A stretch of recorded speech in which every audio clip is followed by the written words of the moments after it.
What's going on, everybody? This is Jeremy from Going Deep with Matthew and Jeremy. So episode 67 was a little long, so we're going to go ahead and cut it in two parts, so make sure you stay tuned after this episode for part B. Much love, everybody.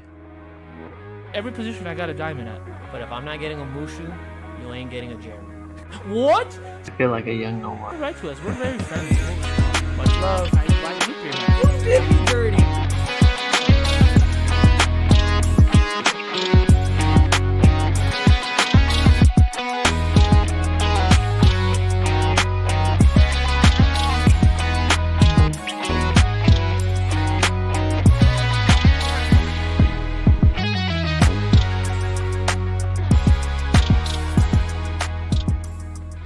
Welcome back, everybody.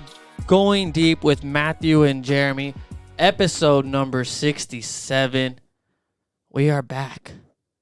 I believe I even have something for that. Finally, we are back after missing last week. But today I have a special guest to me, a special guest host. The author of the Brother on Baseball blog, which you can find on sportbums.com, Jamal. Hello. Greetings, everyone. Greetings. Thanks, Jamal. I really want to say thank you, first of all, for coming out here. I know it's a little bit of a drive to come in the studio with me today. I've been waiting for my chance. So I told you before, little background on Jamal. We've known each other for almost like 5-6 years already. Yep. It's been a little while. You've always been a great baseball mind. And I think you've been a big supporter since day one of the show, and we've talked. So this is the Jamal we've actually talked about on air a handful of times. Yes, yes it is. I've always said it. I love the comments you give us on the show, what we're missing. Hey, this is a great point. Did you ever think about this? No, you were wrong. That actually didn't occur that year. This occurred 5 years before, whatever it might be, because, Maddie's wrong half the time. But I'm really excited to get you in here. But before we start off our episode, we got to start with the one thing we normally do, which is our random question of the day. All right, let's have it. Our random question. Wait. Before we go, how are you feeling today? Oh, you see? That's how I know you listen. I'm doing phenomenal like usual. Make sure you get your phenomenal gear. See, that's how I know you listen. You got me. Random question of the day today, brought to you by the Teresa Elderberries, which you can find on Instagram at, I believe it's that Teresa Elderberry on Instagram is the handle. Random, you got me off guard now with the phenomenal thing. The random question of the day was actually movie related, as I believe the Oscars were yesterday. Yes. If you could switch your life with one person in a movie, who would it be? So you jump in and you are that character. So if I said I'm going to be Tony Stark, I jump in for Robert Downey Jr. tomorrow. Right, you're Tony Stark. Well, I couldn't come up with who I'd want to be, but Tony Stark was one of them until he died. Yeah, right. That's what I was thinking. I was like, well, it doesn't work out for Tony. Yeah, it doesn't work out for me. Spoiler for folks who haven't realized that. If you haven't seen it, but it's literally 2 years almost to the day. Yes. I think like it was Friday or something like that, right. was like the 2-day anniversary of it, or 2-year anniversary of it. You can switch your life with somebody in a movie. Who would it be? Okay, so I could switch my life with anyone? Yeah, you step in and you are them. Okay, because their life is, who knows?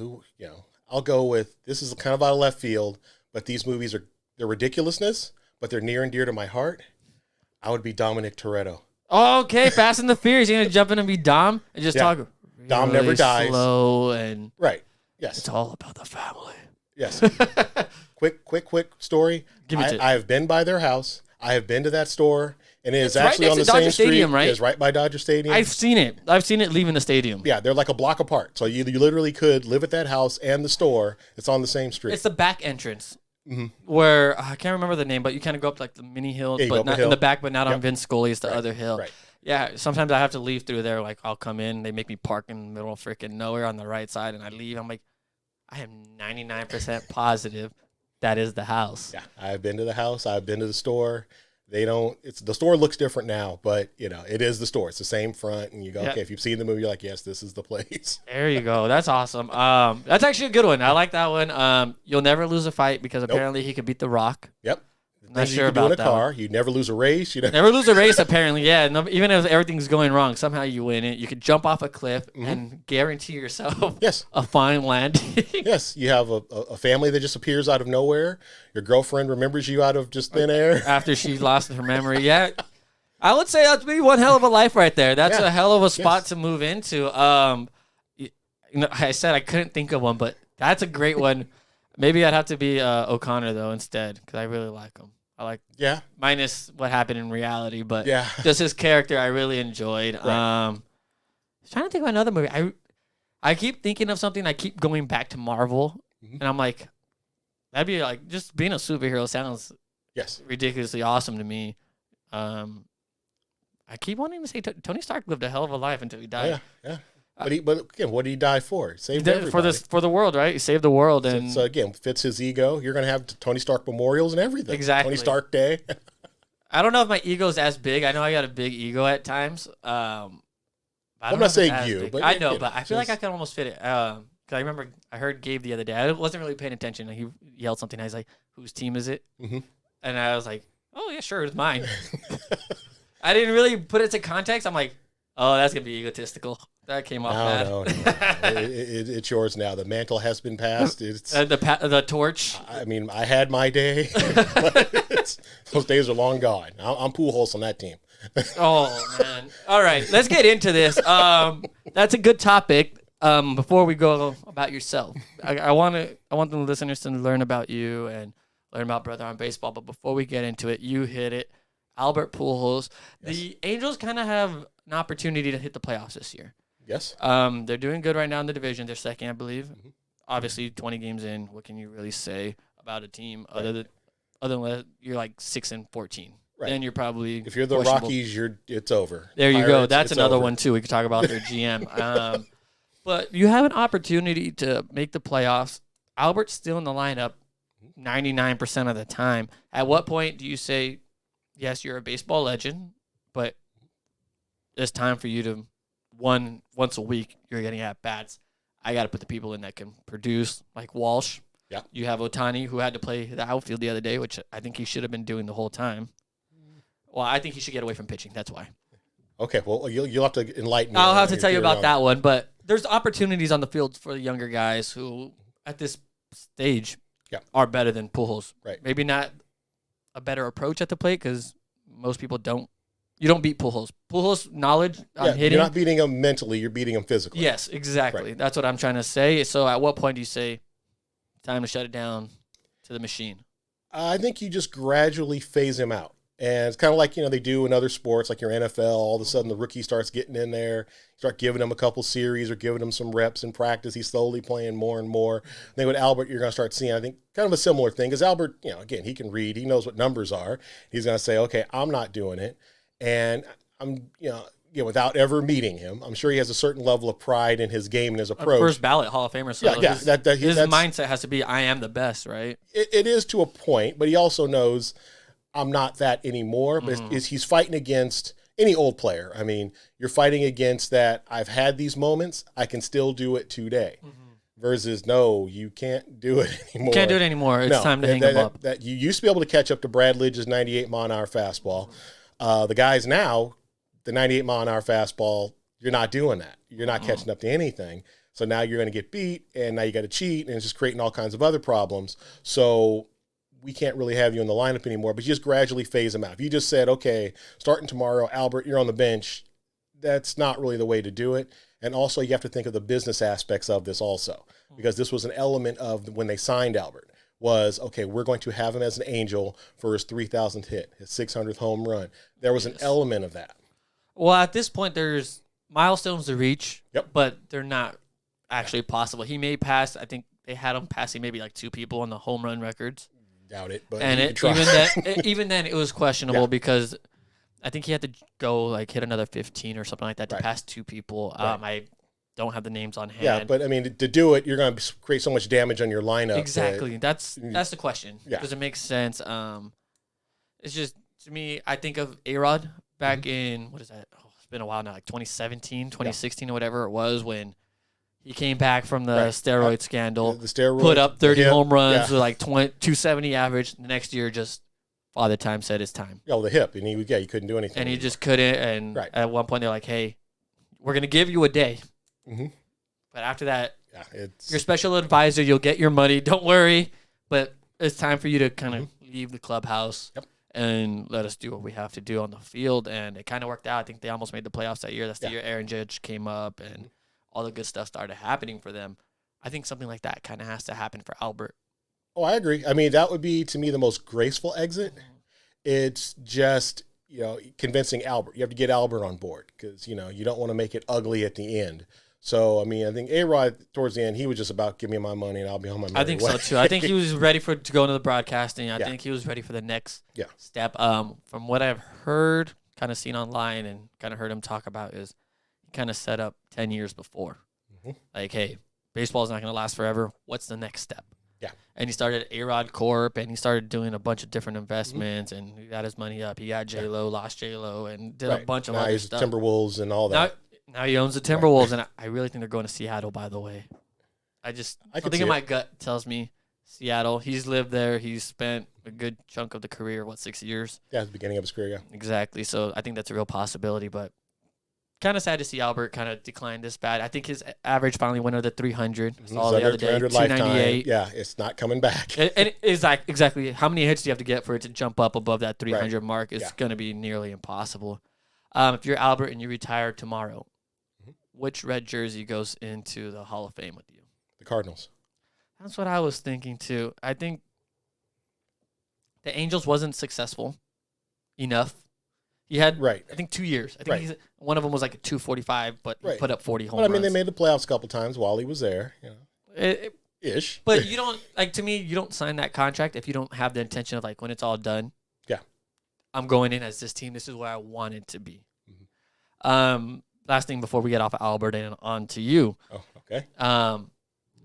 Did you see the recent report from the Marlins former GM kind of talking about when they tried to sign Albert before that big 10-year deal where he's like, Albert, we know you're 5 years older than what you are. Yeah. We can't offer you this. Be realistic. You buy into the notion that Albert is older than maybe what it says on his baseball card. I have doubts. I mean, no, I don't doubt. I doubt the report. I believe Albert's age in as much as he spent a large portion of his childhood in the U.S. So you're going he was drafted out of a JUCO in Missouri. Mm-hmm. They're not going to have you there with, with fake paperwork and all that, without getting, too far into the weeds. But you're not going to show up, going through, finishing up high school here, going to a JUCO here, and all your stuff be 5 years off. And plus, physically, I mean, you would look at a guy if he's... Have you seen him in high school, though? Have you seen his high school photos? Yeah. The guy looks like a 30-year-old man already. Yes, he's been physically mature. That was actually why the Rays didn't sign him way back in the day. They had first right of kind of refusal at the guy. Yeah. Because their area scout had saw Albert and tried to get him on the Rays, and the Rays said no. Slow hands, slow feet. And they said, no, thank you. The Rays didn't have the analytical department they have today to realize maybe what he could have done. I don't think that's a guy that they would have missed out on. But I think I buy into it. I don't know if he's a crazy amount older. Okay. But how do you go from being literally the best player, right? Arguably, he was the best player to ever play at one point. Yeah. Give or take. He had the speed. He knew how to run the bases. Had a Gold Glove. Right. Fielding. Yeah. He was everything. But at age 30, off the table. But I would compare that to like a Ken Griffey. Yeah, Ken Griffey was a first half or two. Yeah, Ernie Banks was another one. If you go way old school. No, before he moved to first and everything. Yeah, and then all of a sudden he ain't the same either. So there is precedent. There is stuff. There like has this. been enough, but I feel like Ken Griffey's more injuries. Yes, but also you just kind of like I said. But I'm just looking at the statistically first half, second half. It was just two different guys. Yeah, he went from great to good player, above average player, but not Ken Griffey. I see Pujols from watching him through the years. I mean, he's aged naturally. It's gradually gone worse and worse and worse and worse. It isn't just one day he woke up and he couldn't hit anymore. Mm-hmm. That was, there's been some guys like that through the years. I remember Paul O'Neill was kind of like that. He could play and then one day he couldn't. Just couldn't play anymore. He couldn't play the next day. Right. I don't know. I need to get a reporter on that one, figure that one out. Somebody's going to have to do some deep diving. But I just want to talk about you for a second. Okay. Like I said, you've been a big fan of the show from the beginning. I've learned about you over the years. I kind of want the listeners to learn about you a little Okay. bit. Just to kind of start off, love of baseball. You're obviously the author of Brother on Baseball. Where'd it come from?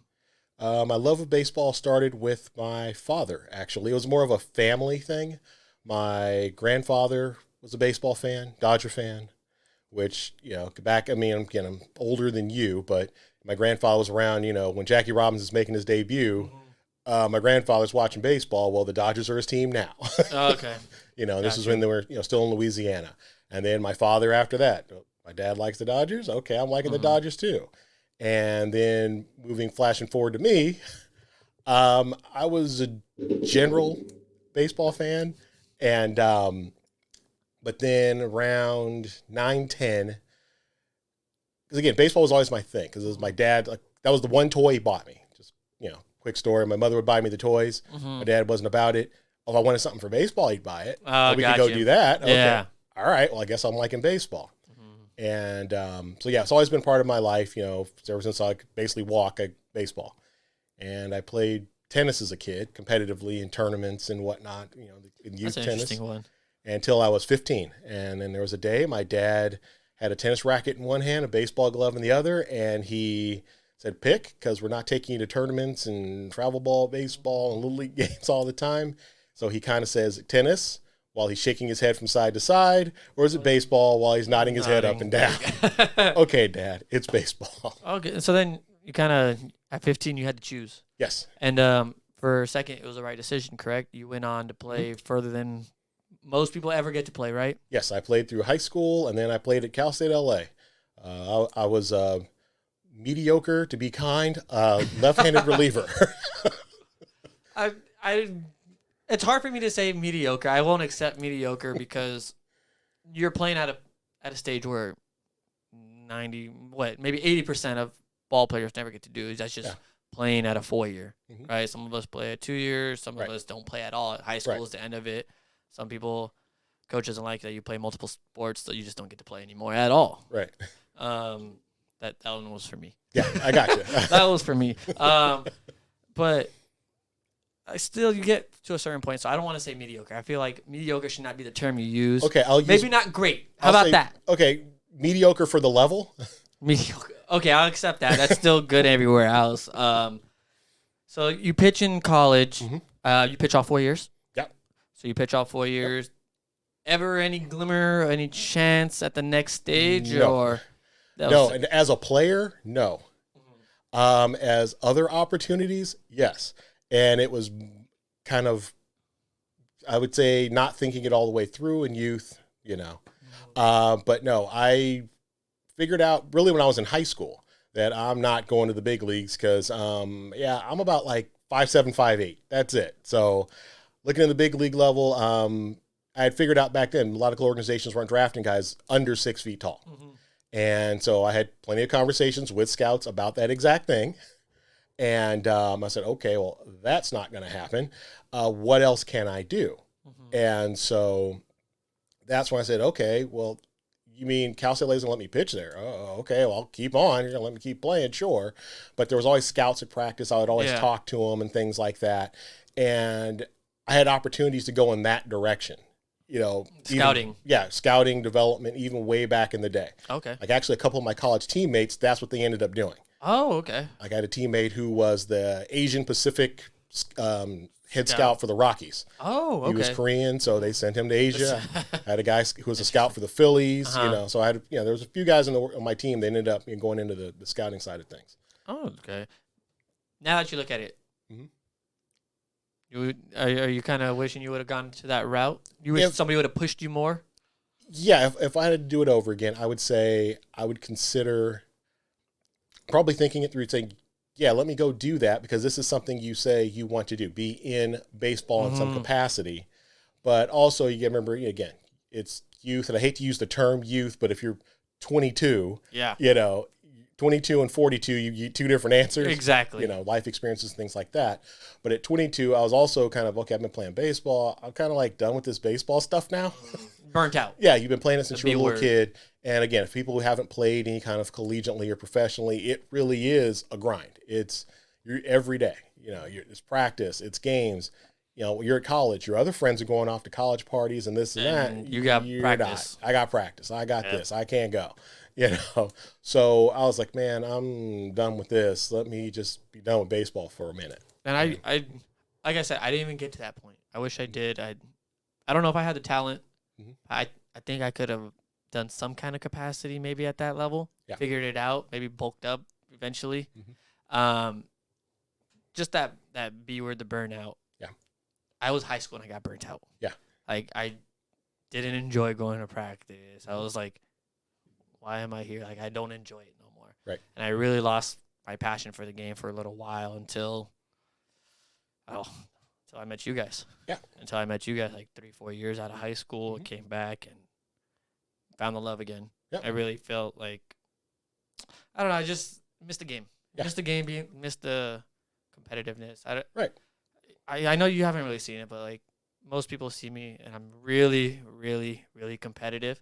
I've seen it. I feel like I've done a pretty good job of not showing it there because it's appeared in moments. I've had the broken bat one. Is it that one? Yeah. That one. Yeah, that was a bad one. I get to the point where I expect certain stuff from myself, and if I'm doing poorly, yes, I lose it with myself. Whether it's baseball, soccer, hell, I'll do it at the basketball court. I'm not even a basketball player. To me, if I'm gonna go out and do something, I gotta go out and do it correctly. Maybe I don't have the best work ethic, but when I'm out there, you get 100%. I'm gonna try to do my best to be the best out there. Makes complete sense. And so just on that B word, that's why. I was just like, I didn't even get to that point. I know what you were talking about. Yeah. I know what you're talking about. The next thing I had was kind of after baseball, you step away. But before that, you had a fandom for a team that didn't make much sense to me until we kind of talked about it before. Yeah. Like you said, grandfather, Dodgers. Dad, Dodgers. Son, Mets. Yes. What happened there? So when I was a kid, I was, again, I'll be dating myself here for your listeners. If you can't tell, again, I'm a geezer gamer now at this point. So that being said, when I was about 8, 9, the Mets had 2 players back in the day. We're back in the 80s now. So back in the time machine, like Stranger Things, we're living that life. They had 2 guys. So they had Dwight Gooden and Darryl Strawberry. And those were my guys. So being a young black kid, they look like me. Gotcha. So I could play like them. They look like me. All right, those are my guys. Because it was one of those, it was right about the time where I started realizing, hey, you're like black kid. There's not too many of you guys like out here at Little League or on your team. It's like, oh. I could probably count on one hand how many black kids I played with and growing up. Right. It just wasn't a common theme. Right. So that being said, I had a couple of guys, so they were both on the Mets. Well, that's my team now. There you go. I'm trying to think. I think I'm too early, but 90s, isn't Baker here? Or 80s, is Dusty Baker here in LA? Baker was here in the 70s. Oh, okay. So you just kind of missed. Okay, I'm like, another Dodgers. Actually, it's a funny story. My brother, Dusty Baker, is his favorite player. He's a Giant fan because Dusty was the manager. Yep. Oh, man. That's terrible. I can't accept the Giant one. Yeah, he was Dusty. That's where Dusty went. That's where he's going. Seems fair. I was gonna say, it kind of really threw me off because I remember showing up and we're talking like the Mets are doing it. I'm like, the Mets? I'm like, we're in Southern California. I don't understand. Yeah. I don't understand the Angels. I don't understand the Padres. I don't understand the Giants, Seattle. Something like that's all I could watch here or something. But you're like the Mets. I'm like, all right, here we go. Yeah. This is gonna be an interesting one. Yeah, and also you can remember, as kids are prone to do, the Mets back in the 80s, like mid 80s, were good. They were good. So they were good. They're winning. That's my team. Okay, I could get with this. And then little did I know, my childish ways, they weren't up to good. Time moves forward, and yeah, bad times are around the corner. Little did I know that 86 was like the peak. Yes, I lived through 88. I was at all of the playoff games in LA. So, you Dodger fans, 88 was a good year. It was a good year. Yeah, it was fun for me with the Mets up until the playoffs started. My father went with me, and he tried to be a sympathetic father, but he really couldn't. Diehard Dodger fan. I feel bad for you, but you picked the wrong team, son. That's a good story. I feel like that's a good memory just to have in general, just being there with your dad. Yeah. And, Oh, yeah. I don't know if I've told you, but I've seen a handful of ballparks. I used to travel with my grandpa all the time. We go see baseball games, and that's really like our bonding thing right there has been baseball and going out and seeing old Yankee Stadium, Shea Stadium, Citi Field, on all these. We've had a chance to hit a good amount of the East Coast, and those are just lifetime memories. Yes. You can't ever. I think I started when I was like 9 or 10, and I can recall majority of the trip. Maybe like a bit here and there where I'm like, that happened, but those are memories that really last a lifetime. So I feel like that's a great memory for you, even though you lost. Yeah. Oh, yeah. No, I was. Well, again, looking back on it with the benefit of time. Yeah, over time, it's gotten better. Me when I was, leaving the ballpark, when Hershiser's striking out, was it Howard Johnson to end the series? I wasn't feeling too good. This is a great memory. This felt like, emotional trauma on a poor kid. Dad, why'd you do this to me? It's one thing to see it on TV and one thing to see it live, huh? Yeah. Yep. You kind of hit an interesting point. I know we didn't have this on the docket, but you kind of talked about not a lot of black players in baseball. 7.6% of the players.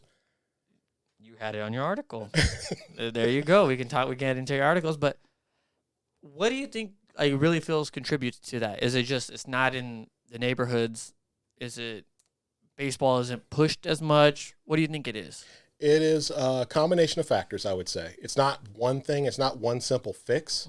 As you just touched on, it isn't really kind of, I hate using the term like in the hood. It's not. Baseball really isn't a thing there. So there is that element of it. Also, I won't just use this just for black players. I'll use this just for kind of lower incomes, socioeconomically disadvantaged people throughout the country. The resources really aren't there, and baseball's been kind of priced out. They've been priced out of the game, especially at the youth level. So now I can't go to travel ball. I can't go to that tournament. So it becomes, well, forget this. And baseball, just its structure is an expensive sport. I need a bat, I need a glove, I need a this or that, cleats. Where let's say a basketball, I just need a ball. You just need a ball and some shoes, right? Ball and some shoes. Or football, you play that, they give you the pads, they give you the helmet, they give you that stuff. So baseball, that's not how it works. Yeah, I want to say I heard it from Matt Barnes. Talked about it one time on his podcast and kind of talked about like, why do we tend to go one way other than the other? And there's kind of said to it, you got to follow the money. Yes. Where is it easier to go make real money? Just wanted your input on that because he's talking about NBA. As soon as I make it to the NBA, I'm set for life, right? Yep. Now, there's not as many people, but I have a higher possibility of making it to the NBA. Same thing with the NFL. You make it. If you're top, 3 rounds, making decent money. If you stick around for more than that rookie contract, almost set for life. Right. Baseball, you got to go through the minors. Yes. Well, one, you got to get drafted. Yeah, you got to get drafted. Yeah, you get drafted. Good thing is baseball kind of has 1 billion rounds. Well, we'll see how they want. We'll see how it restructures. So they went from 40 to 5 last year. Now they're going to say that it's 20 this year. We'll see what they're going to do in the next collective bargaining agreement, what they're going to agree to with the length of the draft. Exactly. So we'll see on that. But you got to go through the minor league system, make it up to the majors. Right now it's early, but historically 24, 23, 24, 25. Give or take, depends on where you're drafted from, high school or college, things like that. Exactly.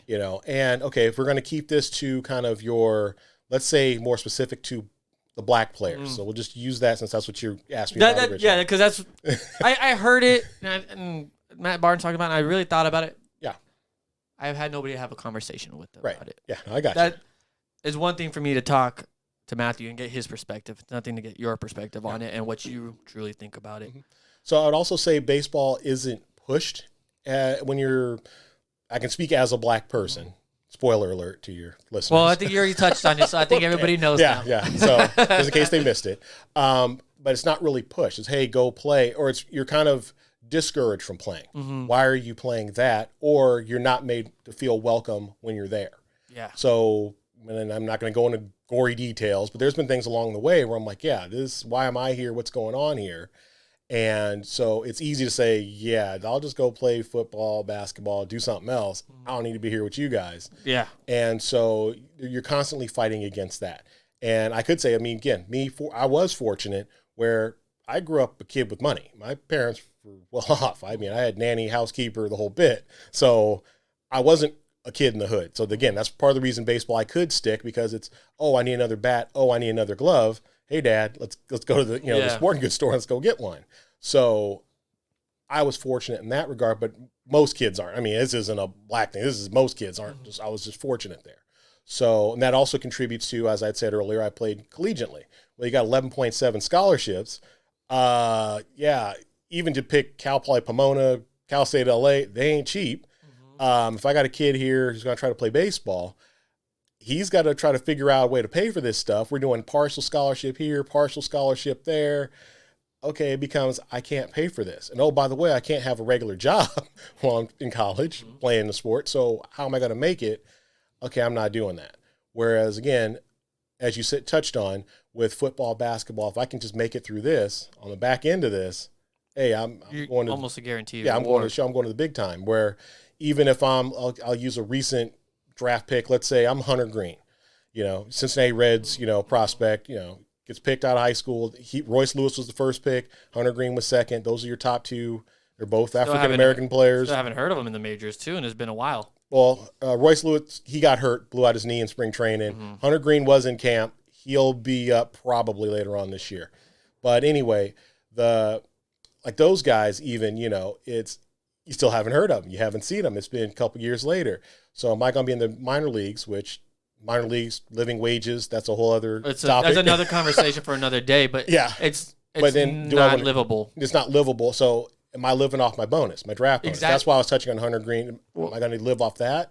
You have the first round draft babies, right? Right. Who they get the big bonuses and maybe second, maybe third round, you're getting decent money. If you can work it, get an overslot deal and play the game then you're getting the bit. money, but after that, you're not getting any real money. No. And it's a lot harder to make it through those minors. And even then, let's just say you make it to the show. Nothing's guaranteed once you get there. No. You could hit 350 in the minor leagues, come up to the majors, and can't hit a $150. Right. It's not even guaranteed at that point. So it's an investment in yourself, obviously. Yes. But at what point does it make sense or not sense? You have to go. I mean, I think for a lot of this is one of my one big frustration with the black community in terms of baseball is I wish they would push more of their kids to play it and make it more of a thing, because there's a lot of opportunity in baseball. Again, if you're talking about just on a financial aspect, your highest paid players are your baseball players. There's no, again, in terms of a guarantee, this is what I'm taking home. What Mookie Betts is getting from the Dodgers, he's getting it from the Dodgers. Mookie goes to, in their next game, slips on a banana peel, and that's guaranteed. That money, he's getting a check. Yep. So getting your families to understand that if you get there, it can happen. Where I think a lot of the black community, they get so pigeonholed into the basketball, football thing. A lot of talented black athletes get kind of left to the side, because now I'm the 6'1" shooting guard at, Pomona Pitzer. Exactly. Sorry, dude, you're not Steph Curry. You're just some rando, Division III guy. Oh, but if I'm 6'1" guy, left fielder at Pomona Pitzer, oh, you can hit, you can throw, you can play. Okay, come with us. Yep. So use that stuff. And again, baseball right now is starved for that type of athleticism. They're looking for it everywhere. And, it's starting to come back. It's slowly, because if you look at some of the recent drafts, you can see that they are really starting to look for black players to kind of get them in there for that exact reason. Some of the guys may be more raw because, again, they haven't spent lifetime playing it. But, I think there's room for them there on the back end. Well, you kind of touched on it, though, raw. It's kind of an unfair kind of term to use to me, because oh yeah, well, you know where I'm going is when you see a scouting report. Yeah, there's never been a black gamer in his life. Exactly. And it's more, this guy's got raw talent. Yes. This guy is bigger, stronger, faster, whatever it might be, right? But he's raw. Yes. Can we build him into something rather than? I know where the term comes from, and I don't appreciate it. At what point do you think that kind of changes to where, does it have to be where this kid played from 5 years old to he's getting ready to get drafted, where he gets the gamer title? Or do you think that never goes away? Or slowly, whatever you might It'll think. slowly, I think because again, baseball is starting to become more star for athleticism, so you're going to have less of the gamer type guys. They're going to be less of them around. Because again, if we're talking baseball, this is a global sport, so they're looking everywhere. I mean, again, if you want to use compared to other sports, you don't have Dominican players really in the NBA or in the NFL. In the NFL, they really aren't there. Or even like a lot of the Asian players, they aren't there. So baseball's kind of diverse, like soccer, I would say. It is. It's close. I mean, soccer obviously is the most popular sport on the planet. I just meant from a diversity standpoint. Yeah. Yes. Because I look at diversity, I look at the NBA. Mm-hmm. If I look on the roster, right, I don't see a lot of Latin players. No. Very few, right? Very rare that come out of Europe. Mm-hmm. Every now and then you kind of like see the European, whatever it might be. Yeah. You look in baseball, you might find a little bit different. You look at soccer, they're literally all different. Right. Yeah. That's just kind of like the diversity standpoint I was talking about. Mm-hmm. Yeah, baseball is starting to do a better job, I think, with diversifying, starting looking at some of their untapped markets. Mm-hmm. So, I mean, like you've had, Gift and Gopay for the Pirates a few years ago. Your first player born in Africa. He's from South Africa. He made it to the big leagues. So there's a whole continent full of people. Maybe we should start looking, right? Start looking. I mean, we're starting to, really start making some more inroads into Asia. We start bringing those guys over. There's a whole South American continent. I'm sure there's some Brazilians who can throw 94, some Peruvian kid or something. There's a few Brazilians around. I mean, they exist, but trust me, it's a populous place. Again, like you remember that movie, $1 Million Arm? I'm sure there's some Indians, as we were talking before we started recording. The cricket, trust me, you can teach a couple of those guys to throw. Believe me, this game, there's room to grow. Well, you kind of touched on our conversation from before. Yeah. Like I've said a few times already on here, you are the author of Brotha on Baseball. Yes. When you say Brotha on Baseball, what does it mean? What is the blog about? What is it to you? To me, I'm going to talk about, or write about more succinctly, the game from, my perspective. It's not going to be just from a, quote, black perspective. It is not. I mean, I am aware of what I am, but I don't filter the world through that lens per se. So I'm not, black is better or what have you. I'm not that person. I mean, good's good, bad's bad, but I understand that there are some differences between people, and there are things that if you are, let's say, a minority in this country, you may view certain situations differently. So you may have that sort of perspective on it, but also just, again, I have a love of the game and I've been around it, again, over 40 years. So I think I can offer some insight, and it's not, my relationship to the sport isn't like a casual level. So, I mean, I'm not going to, bore you with collective bargaining agreement, what's in it, what's not, what's going to go happen on with the negotiations and things like that. But all those types of things, I mean, I do look at just different angles of the sport. It's just the sport from all sorts of angles. It's just different things I find interesting that you're not necessarily going to read everywhere, because again, I could do like a power ranking, let's say, to use something simple. But you can go, okay, well, ESPN's got one, Sports Illustrated's got one, that one's got one. So I don't really want to do that. So I want to try to come at it from different angles, talk about just some other things, and also try to put some things in a way where more casual or lay fans can, maybe it'll interest them to maybe look into some of these things more. So you might not have thought about, why is it that there's I'll use a esoteric baseball term. Why does the 10-5 rule exist? That's a rule in collective bargaining. If you have 10 years in the big leagues, 5 years in the same club, you can refuse. You basically have it's a no trade clause. They can't trade you unless you use a consent to go. Why does that exist? So I could touch on something like that because I find it interesting. Yeah. So it's not just going to be about Jackie Robinson breaking the color barrier, Curt Flood against the reserve clause. I'm not just going to do that. It's going to be much more broad than that, but I'm aware of those things too. And I think that's great. You kind of touch about things that are interesting. Yeah. Your last article, Come On Blue, that's terrible. I really enjoyed basically about umpiring this season in easy terms or simple terms. It's been weird.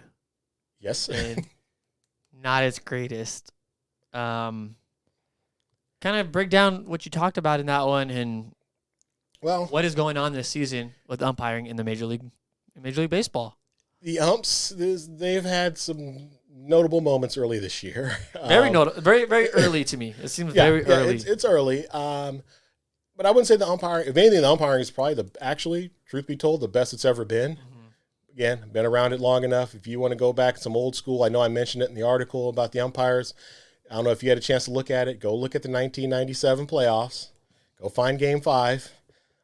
Go see what's going on out there with Greg Maddux and Levon Hernandez pitching and Eric Gregg's your home plate umpire. And basically the plate that day, instead of being 17 inches, was like, basically about 34 inches. I've seen the replay. That's Levon is just literally, I'm going to throw it all the way over here. Yes. Correct? And you're going to strike out every time. Yeah, Charles Johnson wasn't even setting up behind the plate. He was literally setting up in the other batter's box, and that's just where he was throwing it. And Eric Gregg's calling these pitches for strikes. So we've gotten away from those days where that kind of stuff was common. Or if you knew, okay, I got Eric Gregg back here today, all right, we're going to have a wide zone. Okay, no, we don't need to have your zone. It needs to be, this is the strike zone. There is a rule uniform book. Zone. Right. I mean, this is my own personal opinion. I'm not a big fan of interpretations of like the rules.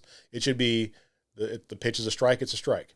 The pitch is a ball, it's a ball. Not pitch framing. The catcher presented the ball a certain way. You Dodger fans know that you have you've had catchers through the years. They excel at this. That's a large part of, say, Yasmani Grandal's value was pitch framing. Austin Barnes is good at it. That's Will Smith's improving. But it's like getting there. Right. So why are these guys playing? Well, okay, I can make a pitch that's not a strike look like a strike, or I'm working with the umpire to get that call. That shouldn't be. It should be, no, I don't care what you're doing. Where was the pitch? Well, you look at this past weekend, Caratini. Mm-hmm. He got himself about 20 extra strikes this weekend. Got a few. A notable one was yesterday. I believe bases were loaded for Mookie Betts. Oh, yeah, Mookie Betts, that pitch was not a strike. It was low. Mookie did a good job not getting kicked out. I mean, he did a good job in the moment. Because the pitch wasn't a strike. It was a big spot. And they get, called out on a pitch that's clearly not in the strike zone in any which way you want to look at it. Even a Padre fan couldn't say that pitch was a strike and keep a straight face. Exactly. I mean, again, the ump tried to make up for it later. The Dodgers got a couple calls that weren't.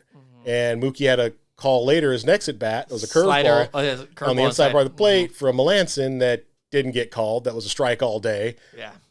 It shouldn't be we're doing makeup calls, we're doing this and that. It needs to be this is the strike zone. It's a ball, it's a strike.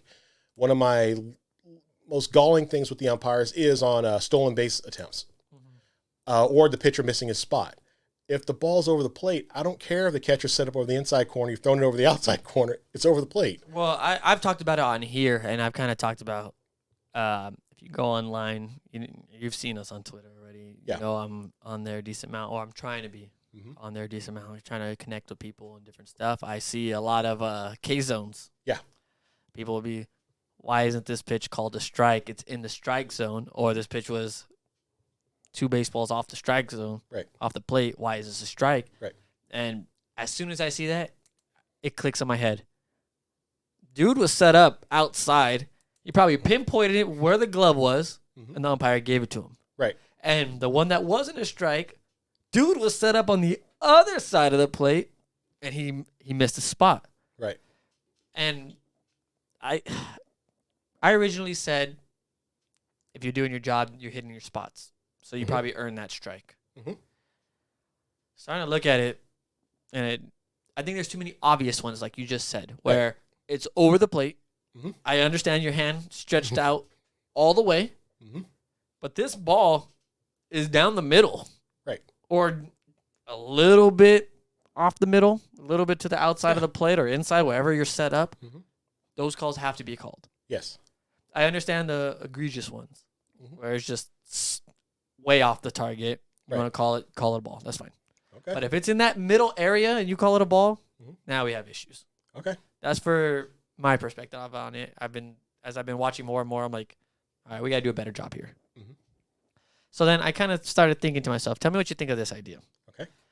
We need a relegation system for the umpires. A relegation, okay. Relegation system for the umpires. I can get As in a sense where if you're not hitting, let's say the magic number. The league average is 94% correct on ball strike. All right. Thank you. I was about to say 85. But, okay, if you're not hitting your 94 percentile, if you're Angel Hernandez and you're hitting 89, you've got to go. Obviously, you need work. Okay. You're going to go down to the minors. You can mess with those kids, and you fix your strike zone. As soon as we see you're ready, pop you back up. Okay. What do you think of this idea? Is it possible? Is it possible? okay, I don't want to get too far into the weeds, but possible using real world reality, right? I make sure I'm basing my answer in reality, not what we would like to see, but what it actually is. Is it possible? No, because you have an umpires union. So, Okay, is the idea realistic? is the Maybe idea, not possible, but like, does it make sense the idea makes on sense. something like this to happen? It absolutely makes sense. I do feel, okay, I'll say this much. I wouldn't want to do it during the season. Say, again, bad week, bad month. But okay, next year, we're taking our top rated, umpires. These are our major league guys.